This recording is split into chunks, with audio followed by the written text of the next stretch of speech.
গত বছরের জুন মাসে ব্রিটিশ সরকার সিদ্ধান্ত নেয় প্যালেস্টাইন অ্যাকশন নামের সংগঠনটিকে সন্ত্রাস বিরোধী আইনের আওতায় নিষিদ্ধ করা হবে।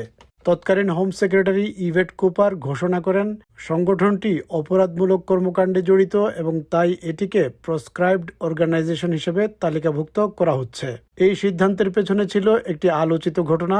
আন্দোলনকারীরা রয়্যাল এয়ারফোর্সের ব্রাইস নর্টন ঘাঁটিতে প্রবেশ করে দুটি সামরিক বিমান ক্ষতিগ্রস্ত করে। তাদের দাবি ছিল এই বিমানগুলো গাজায় ইসরায়েলের যুদ্ধে সহায়তা করছিল। সরকারের মতে এ ধরনের কর্মকাণ্ড গুরুতর সম্পত্তি ক্ষতির শামিল এবং তা সন্ত্রাস বিরোধী আইনের আওতায় পড়তে পারে। জুলাই মাসে নিষেধাজ্ঞা কার্যকর হয়। এর পরপরই দেশ জুড়ে বিক্ষোভ শুরু হয়। বহু মানুষ প্লাকার্ড হাতে নিয়ে রাস্তায় নামেন। I oppose genocide, I support Palestine action লেখা সাইন নিয়ে। কয়েক সপ্তাহের মধ্যে 2000-এর বেশি মানুষকে গ্রেফতার করা হয়। তাদের মধ্যে প্রায় 700 জনের বিরুদ্ধে অভিযোগ আনা হয় সংগঠনটি সমর্থন করার জন্য। কিন্তু এখানেই গল্প নতুন মোড় নেয়। প্যালেস্টাইন অ্যাকশন আদালতের নিষেধাজ্ঞার বিরুদ্ধে চ্যালেঞ্জ জানায়। তাদের যুক্তি ছিল সরকার ক্ষমতার অপব্যবহার করেছে এবং এই নিষেধাজ্ঞা মত প্রকাশ ও শান্তিপূর্ণ প্রতিবাদের অধিকারের ওপর আঘাত হেনেছে। মামলাটি গড়ায় লন্ডনের হাইকোর্টে। অবশেষে শুক্রবার আদালত রায় দেন সরকারের নিষেধাজ্ঞা ছিল অবৈধ। 3 জন জ্যেষ্ঠ বিচারক বলেন, যদিও সংগঠনটি তাদের উদ্দেশ্য অর্জনে অপরাধমূলক কাজ করেছে, তবে তা সন্ত্রাসী সংগঠন হিসেবে ঘোষণার জন্য যে অত্যন্ত উচ্চ মানদণ্ড প্রয়োজন সেটি অতিক্রম করেনি। বিচারকদের মতে সাধারণ ফৌজদারি আইন দিয়েও এসব কর্মকাণ্ড মোকাবেলা করা যেত। সন্ত্রাস বিরোধী আইন প্রয়োগ ছিল অসামঞ্জস্যপূর্ণ।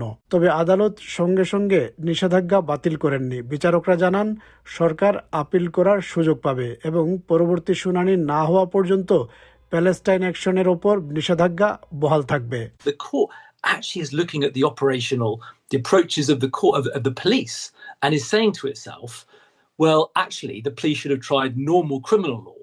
That was the way to deal with it, rather than reach for the heaviest stick, which is terrorism legislation. বর্তমান হোম সেক্রেটারি শাবানা মাহমুদ হাইকোর্টের রায়ে হতাশা প্রকাশ করে জানান সরকার আপিল করবে।